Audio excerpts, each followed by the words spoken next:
ಎಲ್ಲರಿಗೂ ನಮಸ್ಕಾರ. ಇಂದು ನಾವು ನಿಮಗೆ ನಿಂಬೆಹಣ್ಣಿನ ಮುಖಾಂತರ ಮಾಡುವಂತಹ ಶಕ್ತಿಶಾಲಿ ವಶೀಕರಣ ತಂತ್ರವನ್ನು ಹೇಳಿಕೊಡುತ್ತಿದ್ದೇವೆ.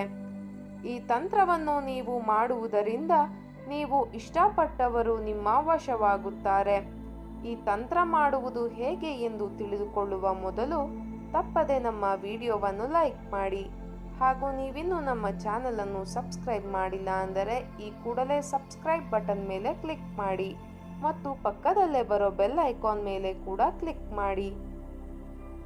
ಮೊದಲಿಗೆ ಒಂದು ವೈಟ್ ಪ್ಲೇನ್ ಪೇಪರ್ ಮೇಲೆ ಬ್ಲ್ಯಾಕ್ ಮಾರ್ಕರ್ ಪೆನ್ ಬಳಸಿ ನೀವು ಯಾರನ್ನು ವಶೀಕರಣ ಮಾಡಿಕೊಳ್ಳಬೇಕು ಅಂತ ಇರ್ತೀರಾ ಅವರ ಚಿತ್ರವನ್ನು ಬಿಡಿಸಬೇಕು. ಆ ಚಿತ್ರದ ಬಳಿಯಲ್ಲಿ ನೀವು ಯಾರನ್ನು ವಶೀಕರಣ ಮಾಡಿಕೊಳ್ಳಬೇಕು ಅಂತ ಇರ್ತೀರಾ ಅವರ ಹೆಸರನ್ನು ಬರೆಯಬೇಕು. ಅದಾದ ಬಳಿಕ ಅದರ ಜೊತೆಗೆ ಪ್ಲಸ್ ಚಿಹ್ನೆಯನ್ನು ಬಳಸಿ ನಿಮ್ಮ ಹೆಸರನ್ನು ಬರೆಯಬೇಕು.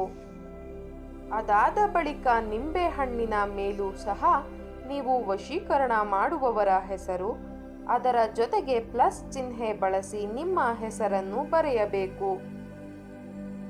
ಅದಾದ ಬಳಿಕ ನೀವು ನಿಂಬೆಹಣ್ಣನ್ನು ನೀವು ಬರೆದಿರುವ ಚಿತ್ರದ ತಲೆಯ ಮೇಲೆ ಇಡಬೇಕು.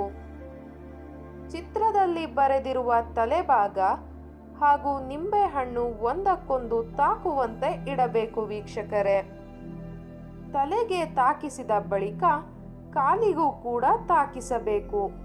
ಈ ರೀತಿಯಾಗಿ ನೀವು 7 ಬಾರಿ ತಲೆಯಿಂದ ಕಾಲಿನವರೆಗೂ ಮಾಡಬೇಕು ವೀಕ್ಷಕರೇ. ಈ ರೀತಿಯಾಗಿ ನೀವು ಮಾಡಬೇಕಾದರೆ ನೀವು ಯಾರನ್ನು ನಿಮ್ಮ ವಶ ಮಾಡಿಕೊಳ್ಳಬೇಕು ಅಂತ ಇರ್ತೀರಾ ಅವರ ಹೆಸರನ್ನು ನಿಮ್ಮ ಮನಸ್ಸಿನಲ್ಲಿಯೇ ನೆನಪಿಸಿಕೊಳ್ಳಬೇಕು ಹಾಗೂ ಅವರು ನಿಮ್ಮ ವಶವಾಗಲಿ ಎಂಬ ಸಂಕಲ್ಪವನ್ನು ನೀವು ಮಾಡಬೇಕು. ಇದೊಂದು ಬಹಳ ಶಕ್ತಿಶಾಲಿ ವಶೀಕರಣ ತಂತ್ರವಾಗಿದೆ. ದಯವಿಟ್ಟು ಈ ತಂತ್ರವನ್ನು ಕೆಟ್ಟದ್ದಕ್ಕೆ ಬಳಸಬೇಡಿ, ಒಳ್ಳೆಯದಕ್ಕೆ ಬಳಸಿ. ಈ ತಂತ್ರ ನಿಮಗೆ ಇಷ್ಟ ಆದಲ್ಲಿ ವಿಡಿಯೋವನ್ನು ಲೈಕ್ ಮಾಡಿ, ಶೇರ್ ಮಾಡಿ ಹಾಗೂ ಸಬ್ಸ್ಕ್ರೈಬ್ ಮಾಡಿ. ವಿಡಿಯೋ ನೋಡಿದ ಎಲ್ಲರಿಗೂ ಕೂಡ ಧನ್ಯವಾದಗಳು.